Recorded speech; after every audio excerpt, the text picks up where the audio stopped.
What's up, guys? I'm SaltEMike, and this is your Star Citizen Week in Review for September 15th, 2025. 4.3.1 now has its ship sail ship, the Apollo, so it must be on the home stretch, but some of the cooler features don't look like they're gonna make it, and we finally got that Star Citizen live with Benoit. But was it worth it? All that and more on today's Week in Review.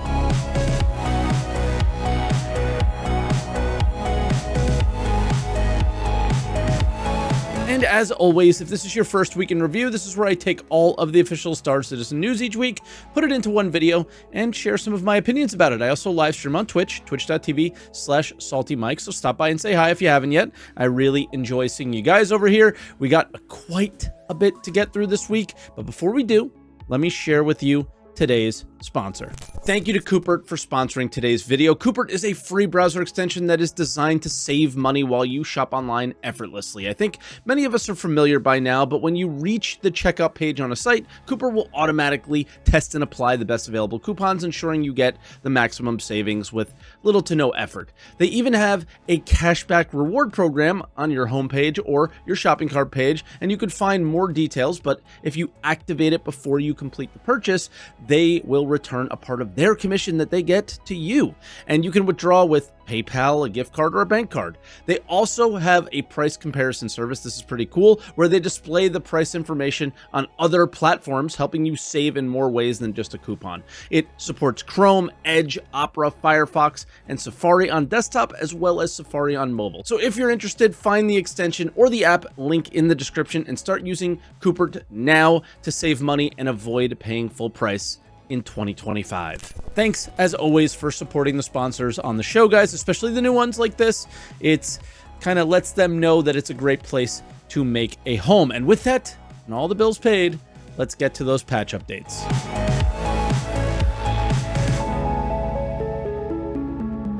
All right, we start out on Monday with a 4.3.1 PTU, and the big thing here is they opened the Science Wing in Onyx, which is the last part of the missions that we kind of showed you last week, and it's pretty epic, not gonna lie. I still had to do all of the same puzzles as last week, but they added a whole lot more. Then, kind of a surprise, they made some pretty big changes to ballistics and how they interact with ships in combat. They lowered the reduction by 10% on both shields and hull, allowing ballistics to do more damage. The Gladius might have been nerfed a tiny bit too hard, so they buffed it a little bit, and they made missile changes to make them more effective, just more explosion radius. So if they don't explode right on top of the ship, they'll actually damage it. And yeah, just intending to make them more effective. I would just love if they fixed the bugs, because that would actually make them effective. But yeah, I digress. We also had the Volt LMG introduced, which is really awesome. It heats up, and as it heats up, the fire rate slows and the damage goes up. And it also kind of gets more stable, which is makes it a little bit easier, but it's entirely too stable at this point in the testing, at least. Also, kind of a huge thing for Hurston enjoyers, they added a weapon shop to Lorville, so you don't have to go up to Everus to get one. Then on Tuesday, no PTU, we had an open tech preview. So the tech previews that were in Evo now went open, and this is the first time you guys can see them. Unfortunately, there's not really a ton to add here. I think they're just trying to add Vulcan, right? So I don't think multi-threading is in, and I was bugged. I couldn't even leave my hangar, so all I could do was see Lorville. I was pretty CPU bound though, so I don't really think I saw any tangible improvements here for myself.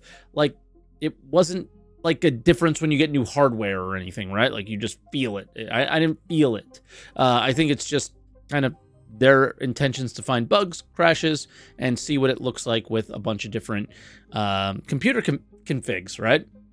Then Wednesday, we had a 4.3.1 open PTU, and they did their typical Onyx polish, but the big change here was listening to feedback on the med gel thing. They changed canisters to have more gel. They'll have 200 now, but the same cost. And each bed can do more revives now. So you can add 2 cans for the tier 2 bed, 3 for the tier 1. Great change, but nothing with healing changed just yet. More on that later in the week. And they also added the Volt LMG to Arena Commander. Then Thursday, 4.3 open PTU, the first change was to fix a bug with the reward at the end of Onyx. You make certain choices. There's 9 different types, and it really the choices you make matter, and the way they were doing it, it wasn't giving you the choices that you were making. It was weird. Then they legit just removed the Lorville shop because it didn't look good, I guess, and they added the guns to Tammany and Sons, so you just go there now. They also said they improved the stupid long death animations. Now, I still saw some silly stuff, but for the most part, they're all kind of short, and they get to the ragdoll stage pretty quickly. Lastly, for this patch, more ballistic changes. I think they realized that they might have overtuned it a little bit, and the wolf would have become the meta. So they just adjusted the hull damage up slightly while lowering it, like lowering how much can get through shields. So basically, while shields are up, ballistics are not that effective, and while shields are down, they are more effective. Maybe fleet composition might matter in PvP fights now. We'll see. Don't know. We'll see with time. Then Friday, 4.3.1 Open PTU. Not an incredible amount to talk about here. We had the release of the 2 Apollos to only owners in the PTU, so High Lord kindly loaned me one, so thank you to High Lord for that. Basically, it's a ship with medical beds. That's what it is. Nothing kind of makes this better than other medical beds. It just kind of comes with all 3 options on either side. You can mix and match, but with the med bed changes, I'm not 100% sure there's a reason to use the lowest tier. You basically get 8 revives if you go T2, with only 6 on the lowest tier, and also 6 on the T1 bed, but you also get to heal all the injury types with the T1 bed. So yeah, 2 T2s for respawns, I think that that's probably not bad. And then if you're in a large group, maybe you want the tier 3s. Another cool thing is the little med gel shelf that they have here. You can stock up extra gel for a quick restock. And lastly, my biggest takeaway, this is what the Connie rework could potentially look like. The interior is so much nicer, brighter, just looks good.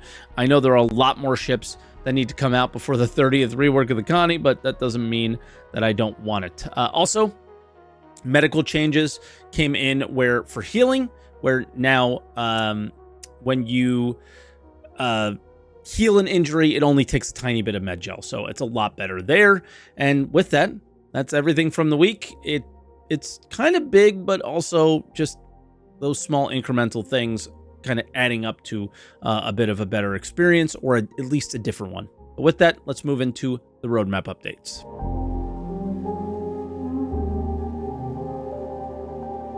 All right, a fairly inconsequential roadmap here. Like, most of the roadmap was to just let us know that they're committing a lot of the cards, but not all of them. Starting out with medical gameplay, the improvements are, and specifically Medgel, that's committed, but they're still definitely making adjustments to it and might be up to the release. The Apollos are in, as you guys saw, and Onyx, the Science Wing, is as well. I really wonder how many people are going to be farming this, as it's really just a PvE location, but that's exactly what lots of people were asking for. If you look at ASD now, the armor farm, lots of people are doing that. And yeah, I expect this to be just as active, if not more active than that, because the thing that you get at the end of Onyx is used in Wicklow. So I expect to see a lot of these being bought and sold on the player market, maybe, or used to get certain ships. Speaking of ships, NPC drop ships are committed, but I still don't get the point yet. They're cool, they're there, but let's see how they use them in practice for missions and stuff. The heavy armor. I finally found it, and honestly, I love everything but the helmet. So let me know what you think about the whole thing. I just like the idea that it's part cloth. I love Morozov armor, but Morozov armor doesn't look as bulky and heavy as it maybe a heavy armor should be, and this kind of solves that. I really like it. The LMG is also committed, but I just think it's a little too OP. It has no really recoil at all. It's kind of weird, and yeah, the whole point was to be pretty heavy recoil unless you went prone, but it's just super stable when you go prone, and it's barely unstable when you're not. So bearing rework is also done, but I'm not gonna lie, barely noticed it. Just don't use the weapons. And then they saved the sneaky one for last. Mission pickup at location was nowhere to be found in the PTU, and I think this is kind of why. It's because it's not coming in, right? So that explains it. And then, yeah, there's 2 delays on this. There's no mention of the FPS turrets either, not even a word. So expect that to be gone. But yeah, to point both of these out again, 2 delays here. This was a delay that was supposed to be in 4.3, then it was supposed to be in .1, and now it's not even there. This happens far too often with these roadmaps, but I guess they feel that these were minor or something. These were two of the most consequential features for me. So, yeah, pretty disappointed to not see those in there. But with that, we have a big talk with Benoit on video updates, so let's head to that.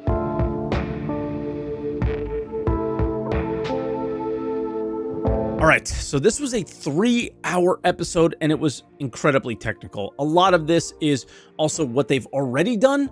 Not sure, not entirely what they're doing in the future. So I will clip just a few clips out there that cover more of the where we're going and maybe exciting, or unfortunately at the end, dramatic. So if you want to see the whole thing, there's a react on the TV channel, or the video is linked in the description. So let's start out with that way kind of many people are looking for the engineering preview, and they tell us what's going on with it. This tech preview is obviously important. It'll be in tech preview for as long as it needs to be in order to shore up and then be integrated and then become the new base from which we create our patches from. What is the next tech preview? Go ahead, say it. Well, so what's behind this, right? This enables us to bring in, I'm going to go back to streaming just to build the excitement. No, I'm joking. So off of our main technology stream is another feature that's been built there that needs all of this to work, and that's the engineering gameplay tech preview. That's right behind it. So the moment we can bring in the base tech preview changes, then we'll be able to do to run the next testing on engineering gameplay straight off of that patch. So that's going to be super interesting. Yeah, so I want to be real clear with that. This is the next set of tech previews. This is. I want to go ahead and say, and I'm going to go ahead and say it so that if people can get angry at me and not you. Right now, we're using tech preview to test Vulkan and these and all these graphical stuff and all these mission changes and everything underneath and stuff like this. When this is done and get fully integrated, go to live and whatnot, the next thing is engineering. We desperately. I'm going to use the word desperately. We desperately want this tech preview with engineering out before the end of the year. Now, this is the middle of September. It's still October, November, December. That's still a lot of time. It's not any time when anybody would say soon. And that's no guarantee that we're even going to hit it. Well, that doesn't exactly sound promising now, does it? But something people might have missed there is one thing. The engineering stuff needs the Vulkan update before it comes in. At least that's what they made it sound like. So the current stuff in the preview has to come in before we see anything else.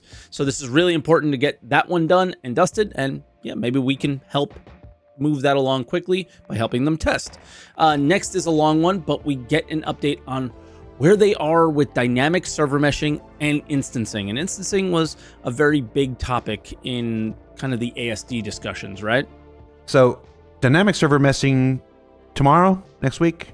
What you got? So no, well, I'm not going to advance a date, but I can tell you that there's multiple things that compose dynamic server meshing, right? Obviously, the team is working on those aspects right now, right? The key aspects that dynamic server meshing will bring is so a kind of arbitrary subdivision, right? Meaning that we could assign a server to anything that's a streaming group. So inside this big tree, right? You've seen the PES discussions where we show how kind of the data is laid out in one big giant scene tree. Any of those nodes that are deemed a streaming group can actually have a server actually having authority over that entire area. And so DSM will definitely bring us the ability to kind of arbitrarily subdivide, where we're no longer tied to these territories or this territory map. That's the first big thing we're gonna gain from dynamic server meshing, and we're working on that part at the moment, right? Which is basically how we can move these streaming groups from one server to the other, how authority is transferred, who's managing it, what component is taking care of that. So that's under development right now. There's also a lot of parallels or similarities between dynamic server meshing and instancing, right? And so we've talked about that we're working on instancing. That's also part of this work, right? And so we technically already have the mechanics of instancing in the game in the form of the instance hangers. So the instance tech that we're building on top of that will basically leverage some of the concepts we're putting into dynamic server meshing, because we want to be able to distribute those instances across the mesh, right? And so Right now they're location bound, right? But we want to not be able to just have them location bound, but have any of the servers take those off, so that we can share the load. Again, optimizing the distribution of the simulation, of the computing workload that we have across what players are doing, and so that when you enter an instance, we can guarantee a certain level of performance without needing to have a little, dude at the back going like, oh, we need to change the territory map for this, right? Basically. And so we're actively working on all this stuff right now to bring us to the dynamic part of server meshing. And obviously, with that, even though this is not our focus right now, right?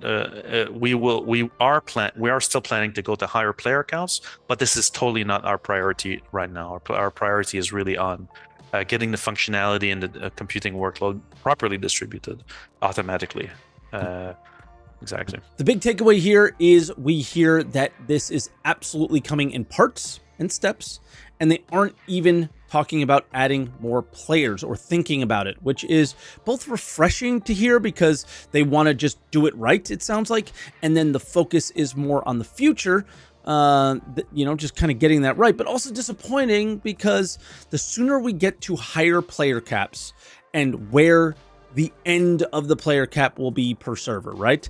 The closer we will get to see their actual design for the MMO that they're trying to create, and not what we have now, which is essentially a ship sail simulator test track kind of thing that is just incredibly beautiful and filled with potential to be a good MMO, but just isn't able to be yet, right? So many people have issues with Wicklow rewards, and the answer that we got isn't that great to hear.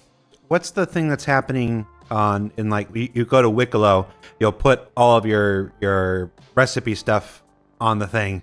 It goes, okay, it takes it, it goes down, it completes the mission, and then doesn't give you your thing back up. And now you're just out those items because the mission completed, but it hasn't given you your reward, and people have just wasted their time on a Wicklow. What is that? So I think that most of those issues are a lot of those are still being investigated actually right now, right? In order to really figure out what's happening. It is, these systems are intertwined, right? The reward system, for example, is part of the mission flow, right? Whereas the freight elevator is just the vessel, right, to deliver this. And so there's many reasons and timing why this could happen, right?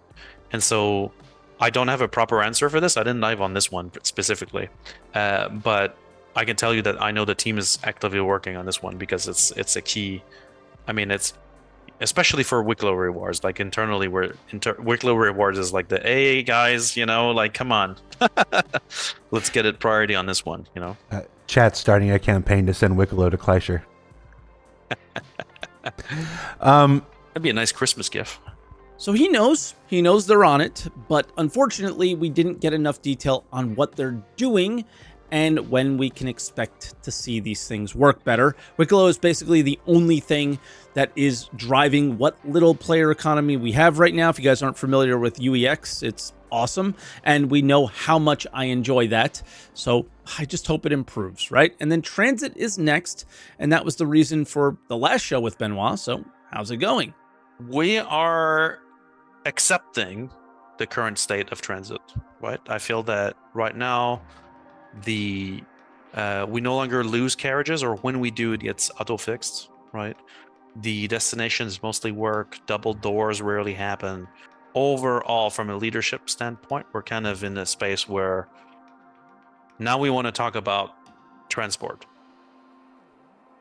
right? Yes, I've been waiting. Like, you've been sitting here like, oh, we're gonna accept it. I'm like, give them the drop, Benoit. Don't just be like, yeah, we're gonna accept it. We're just fine. No, I think it's fine. We think it's gonna be. We don't think it's fine. It's just we got self-healing in, and it can carry us until the new thing comes in, and that's transport system.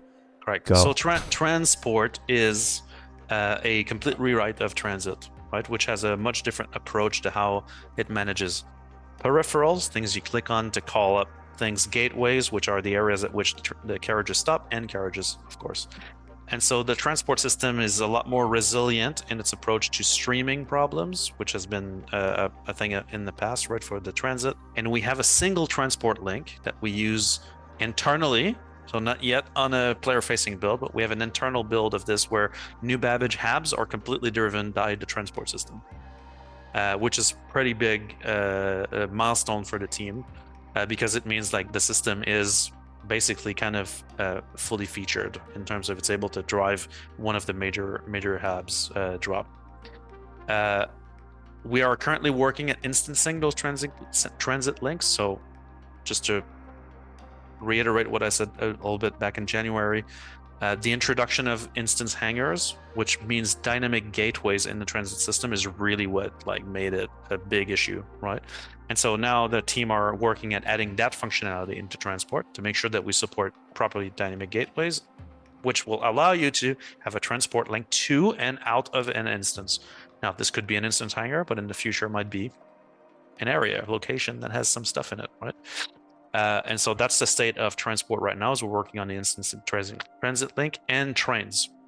So we've done elevators, and now we're putting the trains in with the full feature, which the trains have an additional peripheral, which is the timer, the added timer on top of it. So again, this was the biggest improvement from last year in terms of where it was to where we are now. Transit versus transport, though, is kind of interesting, but it was pretty vague. In the end, it can't be worse than where we were. And like we saw last week, New Babbage has this new transport system in their internal builds, and it kind of works. So I just hope we have more direct links to where we want to go from now on. Essentially, from the hospital to our hangar, something like that. Just say, I want to go here. And sure, you have the tangible travel that Chris Roberts might want. Just let me have it be more direct. And then, yeah, they're going to tech preview this as well when it's ready. And then one of the big elephants in the room over the last few years, honestly, has been LTP, or long-term persistence. And yeah, that's brought up, and they have a solution at least. We're going to take a very, I'm going to say, simple approach to this. We're going to persist your entitlements across patches. And so instead of trying to always reconcile all the data from the game state, which I just gave a couple of examples, but I could go on, right, of examples where, the turducken example of like stuff, right? That, and all these things can cause either the records to go to the wrong place or the wrong things being persisted. So instead of that, we're going to persist your entitlements. So that means that if you see a ship in your ASOP terminal, you're going to come back to the next patch. You're guaranteed to have the same list. There's no ifs, and or buts, because we're keeping that database cross-patch completely. And now the other questions people I've seen some comments. People are like, why don't you just persist the whole thing across patches, right? We cannot do that for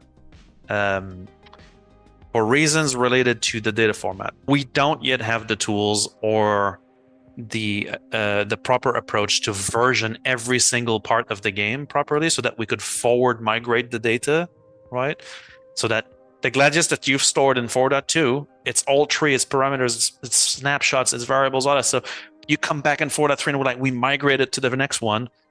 That's something we want to do, but we're completely not there yet. And so we need this LTP layer. So your entitlement records actually serves that purpose right now, because when you claim a ship from insurance, we will basically do the same exact thing, which is we persist the fact that you own this ship, and we allow you to obtain a recent version of that ship on the current patch. I have to say, this is one of those things I was expecting to have fixed already when they set the expectations for this year with the year of playability and stability and all that stuff. And I'm glad they're going to band-aid it, at least to make it work, but that also is kind of setting the tone for next year to be much too much like the current one. A lot of treading water type content, which kind of seems to hold back these much needed reworks with the intention of doing said reworks, right? So now it just means they're going to do them slower than they could have potentially. And lastly, the drama heard around the world is Jared made a Citizencon announcement, and he had a little slip up. There will be no Squadron 42 presence at Citizencon Direct this year. So just in case there was any kind of people were like, I didn't quite understand the message, or maybe the message wasn't, fully clear and whatnot. And if it wasn't, maybe that was on us. That team is heads down, We drew a line in the sand when we said 2026. I don't know if we're going to make it. I just know that we're going to do every single thing possible to make it. And part of that is not taking time for the distraction of Citizencon. It's why we're not doing a larger event this year. It's why we're doing a smaller, more focused thing. Even when we did digital Citizencon, those were still these big 6, 8, 10-hour things. We called that Citizencon. This is not Citizencon. It's Citizencon Direct. It's a much smaller, more focused thing, specifically on the work of the Star Citizen team and what they plan for the next year of development. We're not going to look at 1.0 stuff and so like this. It's just we're going to take a look at what the next year of our intention is for that. So it's a much smaller, more dedicated thing. I think you're still going to enjoy it. People who are working on it are doing a lot of really hard work to make it as entertaining and informative as possible. But again, just want to be real clear with the expectations management. No Squadron 42 presence at all. That's not a release date. That's not any of that stuff. We're letting those people stay focused.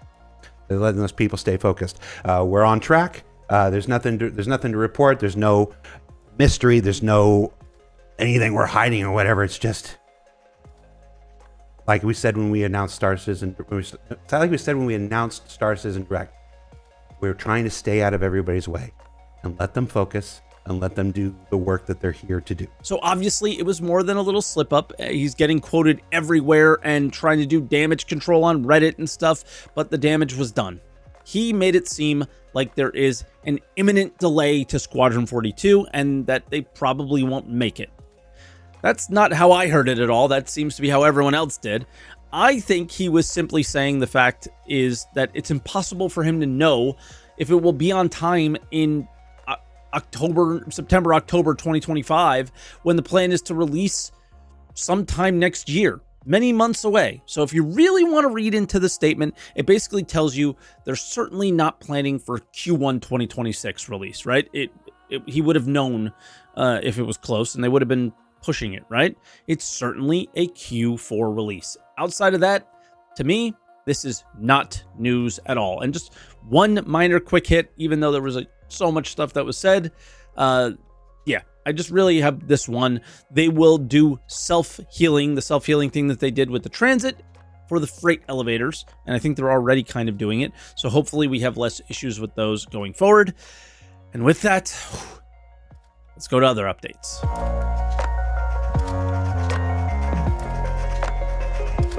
All right, this is a bit of a sneak, kind of, and I think it's a hint for the Pirate Week code, maybe.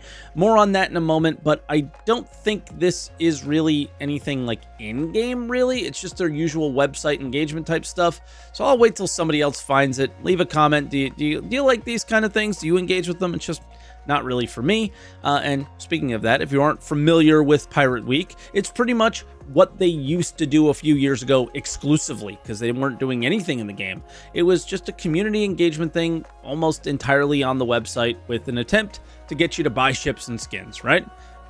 This one is still mostly that. There's a little treasure hunt in the game where they asked us to go to Cutter's Rig. At least that's the first part. And after that, I have no idea.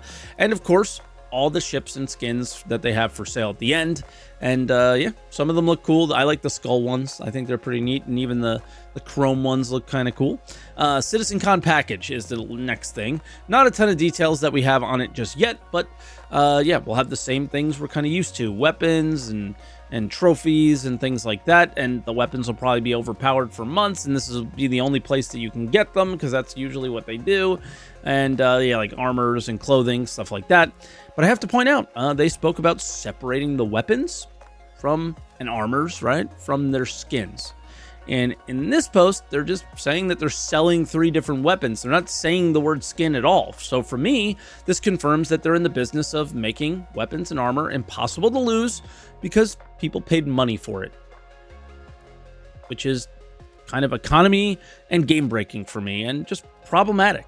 Everything sold on the site should just be a skin that you can apply. I say this all the time, and not the item itself. We should be playing the game for items and things, and then we could pay to look cool in those items and things. I just wish we did more of that. So, a very long week. in terms of just a lot going on, that big Benoit thing, lots of, I guess, patches trying to get 4.3.1 out. I expect to see it, before the next week in review. We're going to be talking about 4.3.1 live, that's for sure. And let me know what you guys think about everything that we talked about today. Leave a comment down below if you guys enjoyed it. Don't forget to, just subscribe, like, comment, all that stuff. And if I missed anything, let me know. And I will catch you guys next week. Thank you so much for watching, and I'll see you then.